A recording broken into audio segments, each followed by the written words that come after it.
ኢሉሚናቲዎች መነሻቸው ከየት ነው? ዓለምንስ በሚስጥር ይቆጣጠራሉ? ኢሉሚናቲዎች በሚስጥር ዓለምን ተቆጣጥረው አዲስ ስርዓት ሊዘረጉ ነው የሚለው መላምት ለዓመታት ሲሰማ ቆይቷል። የዚህ ሐሳብ መነሻ በአውሮፓውያኑ በ1960ዎቹ የነበረ ልቦለዳዊ ክስተት ነው። ጀርመን የነበረው ኢንላይትመንት ኢራ ወይም የእውቀት ብርሃን ዘመን ከኢሉሚናቲ መነሻ ጋር ይተሳሰራል። ባቫሪያን የሚባል ሚስጥራዊ ስብስብ ነበር። ይህም እንደ አውሮፓውያን አቆጣጠር በ1776 ነበር የተጀመረው።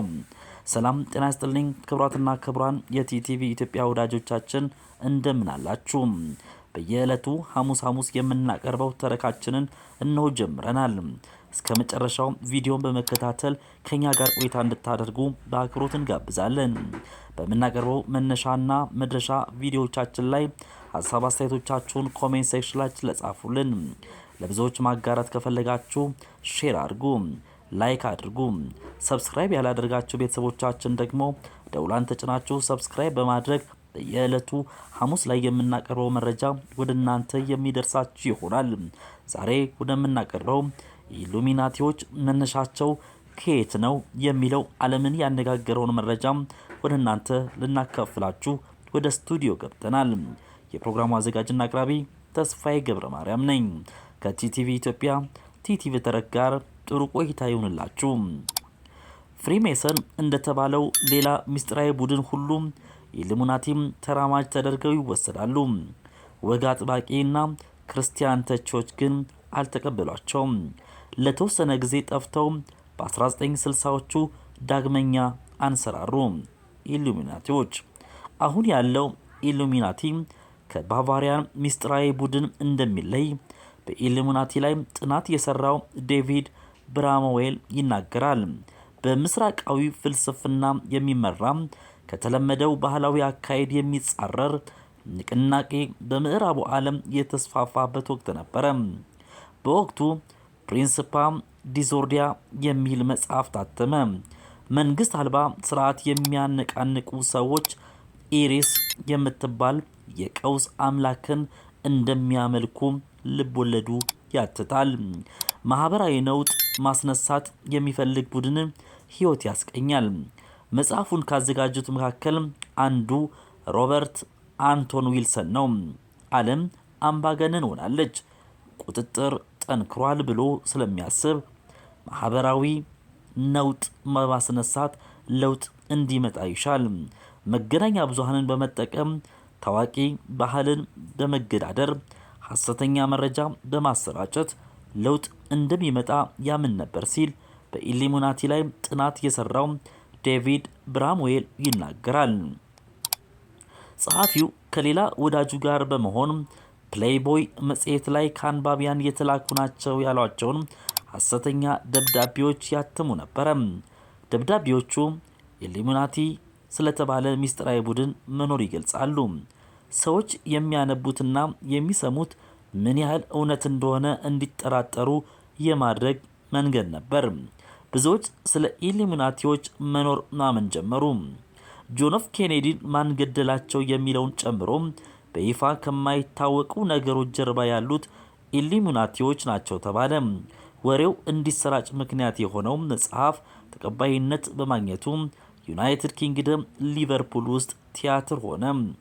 በ1975 ኢሉሚናቲ ሆኖ ጌም ለመጫወት የሚሆን ካርድ ሲታተም ከቡድኑ ጋር በተለምዶ የሚተሳሰር ምስሎች ታዋቂ ሆኑ። አሁን ላይ ጄዚ እና ቢዮንሴን ጨምሮ በርካታ ታዋቂ ሰዎች ኢሉሚናቲ ናቸው ተብሎም ይታመናል።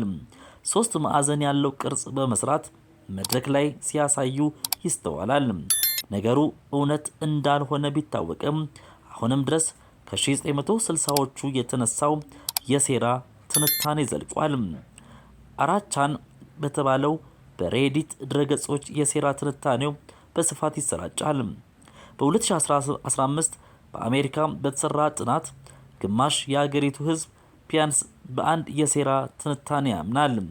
በአንግላ ሩስኪን ዩኒቨርሲቲ የምትሰራው ቪረን ስዋሚ እንደምትለው በተለያዩ ምክንያቶች ሰዎች በሴራ ትንታኔ ሊያምኑ ይችላሉ። አንዳች አይነት የስነ ልቦና ጤና መዛባት እንዳለባቸው መላምት የሚያስቀምጡ ባለሙያዎች አሉ። ሌሎች ባለሙያዎች ደግሞ በራስ መተማመንን የሚሸረሽር እውነታን ከመቀበል ይልቅ ቀላል ምላሽ ወይም ማብራሪያ የሴራ ትንታኔን ሰዎች ሊመርጡ እንደሚችሉ ይናገራሉ። የተማሩ ሰዎች በሴራ ትንታኔ እንደማያምኑ በቅርቡ የተሰራ ጥናት ይጠቁማል። ባለሙያው እንደምትለው በደቡብ እስያ ሀገራት የሴራ ትንታኔ ህዝብን ለመቆጣጠር በመንግስታት ጥቅም ላይ ይውላል። በተቃራኒው በምዕራቡ ዓለም ሰዎች አድማጭ እንዳጡ ወይም እንዳልተወከሉ ሲሰማቸው ፊታቸውን ወደ ሴራ ትንታኔ ያዞራሉ። እንደ ዶናልድ ትራምፕ ያሉ መሪዎችም የሴራ ትንታኔን ሲያቀነቅኑ ይሰማል።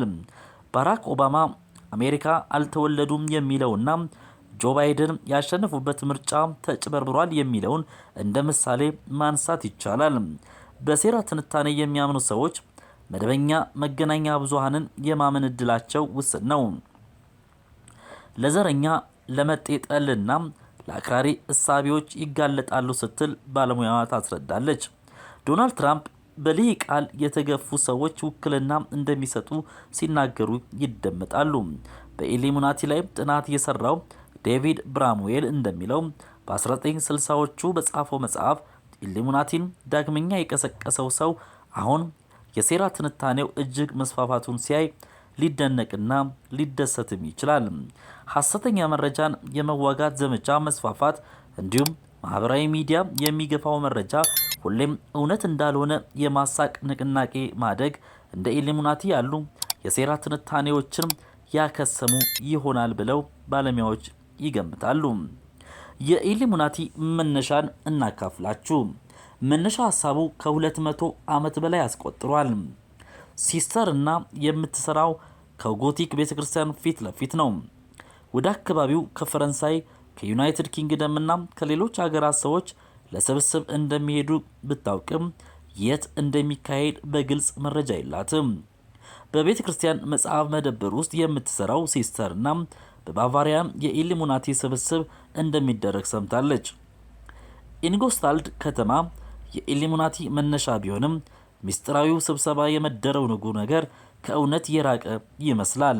በአውሮፓውያኑ 1776 በኢንጎስታልድ ዩኒቨርሲቲ የሕግ መምህሩ አዳም ዌስሻፑት ኢሉሚናቲን ፈጠረ። የንግግር ነጻነት ያለበት የሊቃን ስብስብ እንዲሆን ነገር አሰቡ። ከፍሪማንሴስ ሚስጥራዊ ቡድን በተጨማሪም የፈረንሳይ ፍልስፎችም ተጽዕኖ አሳድረውበታል። ሃይማኖታዊ ቡድን ሳይሆን ነጻ አስተሳሰብ የሚስተጋባበት ቡድን መፍጠርን ዓላማው አድርጎ ተነሳ። ሃይማኖታዊ እሳቤ ዋነኛ በሆነበት ከተማ ነጻ አስተሳሰብ ማራመድ ቀላል አልነበረም። መጀመሪያ ለቡድኑ አባልነት የመረጠው 5 ጎበዝ የሕግ ተማሪዎቹን ነበረ። ከዚያም ቡድኑ በፍጥነት ተስፋፋ።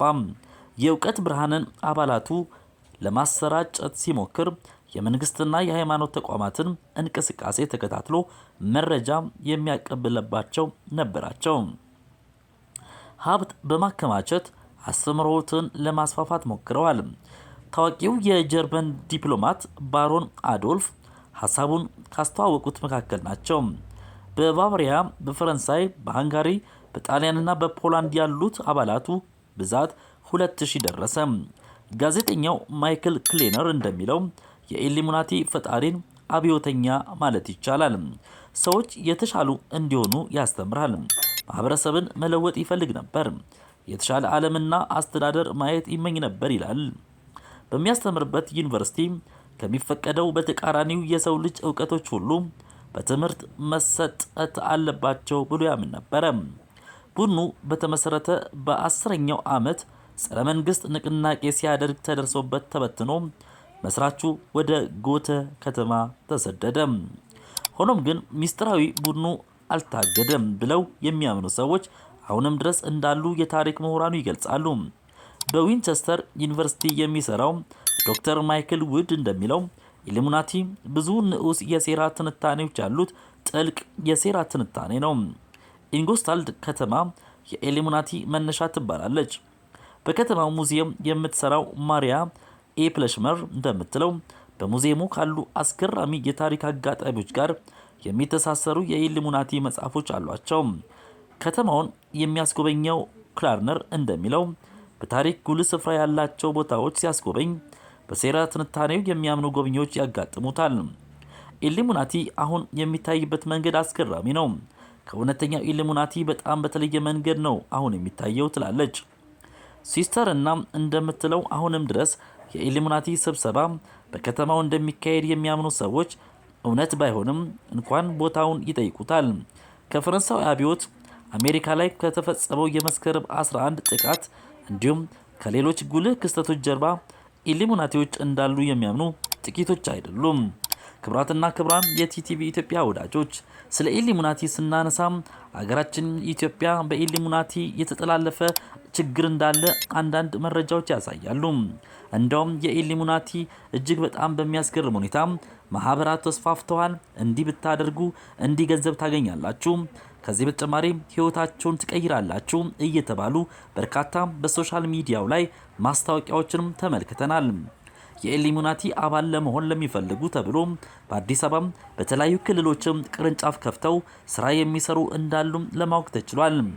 ይህ የኢሉሚናቲ ጉዳይ በተለያዩ ዓለም አቀፍ ትልልቅ መገናኛ ብዙሃኖችም ማስታወቂያ እስከ ማስወጣት ደረጃ ደርሰው በርካታ ሰዎች የኢሉሚናቲ አባል እንዲሆኑ ቅስቀሳ የሚያደርጉ እንዳሉ ለመረዳት ተችሏል። እንደውም የሚገርማችሁ ነገር እኛ ጋር ያሉ አርቲስቶችም ስማቸውን መጥቀስ የማንፈልጋቸው በራሱ አባል ሆነው እጅግ በሚያስገርም ሁኔታ ህይወታቸው እጅግ ከባድ ውስጥ ችግር ውስጥ የገቡ ሰዎች እንዳሉ ለማወቅ ችለናል። ክብራትና ክብራን የቲቲቪ ኢትዮጵያ ወዳጆቻችን ለዛሬ ያዘጋጀንላችሁ በኢሉሚናቲ ላይ በተለይ መነሻው ከየት ነው፣ ዓለምንስ በሚስጥር ይቆጣጠራሉ በሚል ዙሪያ ላይ ያዘጋጀነው ዝግጅት ይህንን ይመስላል። ስለተከታተላችሁን ከልብ አድርገን እናመሰግናችኋለን። ቲቲቪ ኢትዮጵያ በሚቀጥለው ሳምንት ማክሰኞ በብዙዎች ዘንድ ተወዳጅነትን ያተረፈው እጅግ አስደናቂ መጽሐፍ ትረካ ልንጀምርላችሁ ነው። የፍስሐ ያዝ የተሰኘው እጅግ በጣም የሳጥናኤል ጎል ኢትዮጵያ የተሰኘው ተከታታይ ትረካ ወደ እናንተ ልናቀርብላችሁ ዝግጅታችንን ጨርሰናል። ማክሰኞ ምሽት በኢትዮጵያ ሰዓት አቆጣጠር ከ12 ሰዓት ጀምሮ የሳጥናኤል ጎል ኢትዮጵያ የተሰኘው ተወዳጅና ወቅታዊ መጽሐፍ ወደ እናንተ ልናቀርብላችሁ ተዘጋጅተናል። ይህንን ትረካ ማክሰኞ ሁል ጊዜ እጃችሁ ላይ ባለው ቴክኖሎጂ እንዲደርስ ሰብስክራይብ አድርጋችሁ ኖቲፊኬሽናችሁ እንዲደርስላችሁ ከወዲሁ አጋሩናኑና ሰብስክራይብ አድርጉ። ከዛ ውጪም ቪዲዮቻችንን ላይክ እና ሼር እያደረጋችሁ ሐሳብ አስተያየቶቻችሁን ለምታደርሱን ውድ ቤተሰቦቻችን ከፍ ያለ ምስጋና እናቀርባለን። ቲቲቪ ኢትዮጵያ የበለጠ እንዲያድግ የበለጠ ውጤት እንዲያመጣ በሰብስክራይብም በላይክም እንዲሁም ደግሞ በተለያዩ አጋጣሚዎች ሁሌም አጋርነታችሁን እናሳያችኋለን። እናንተ ጋር ሁሌ አንለይም። ሚዛናዊ ሐሳቦቻችሁን በጣም እንወደዋለን። በዚሁ ቀጥሉበት የምትሉን ከአዲስ አበባ ከክልልም ከውጭም የደወላችሁ ሰዎች ሁላችሁንም ከፍ ያለ ምስጋና እናቀርባለን። ዕለተ ማክሰኞ ምሽት 12 ሰዓት በኢትዮጵያ ሰዓት አቆጣጠር የሳጥናኤል ጎል ኢትዮጵያ የተሰኘው ተከታታይ ትረካ ክፍል 1 ወደ እናንተ የምናቀርብላችሁናል። ሐሙስ ደግሞ ሁል ጊዜ በኢትዮጵያ ሰዓት አቆጣጠር 11 ሰዓት ላይ እንዲህ አይነት አስገራሚ አምባገነን ታሪኮችን ወደ እናንተ የምናቀርብ ይሆናል። እሁድ እንደ ኢትዮጵያውያን የሰዓት አቆጣጠር ከ6 ሰዓት ጀምሮ እስከ 8 ሰዓት በትርታ 97.6 የሚቀርበው አዲስ መንገድ የሬዲዮ ፕሮግራም የቀጥታ ስርጭቱን በዩቲዩብ የምናስተላልፍላችሁ መሆኑን በዚህ አጋጣሚ ለመግለጽ እንወዳለን። በዚህ አጋጣሚ ግን ከቲቲቪ ኢትዮጵያ ጋር አብረው መስራት ለሚፈልጉ ውድ አድማጭ ተመልካቾቻችን በ0911 27 21 65 ላይ ደውሉልን። በቲቲቪ ኢትዮጵያ ላይ ቪዲዮ ለመጫን የተለያዩ አዳዲስና ሐሳቦች የሚኖራችሁ ከሆነ አብረን እንስራ ጥያቄ እንሆ አቅርበናል። ደውሉልን። ለዛሬ ያዘጋጀነው ዝግጅት እዚህ ላይ ያበቃል። በያላችሁበት ሰላም፣ ጤና፣ ፍቅር እንድትሆኑ የሁል ጊዜ ምኞታችን ነው። ቲቲቪ ኢትዮጵያ የሁሉም ዜጎች ድምጽ ነው። ስለተከታተላችሁን ከልብ አድርገን እናመሰግናለን። በያላችሁበት በድጋሜ ሰላም ጤና እንድትሆኑ እንመኝላችኋለን። ሰላም ሁኑልን።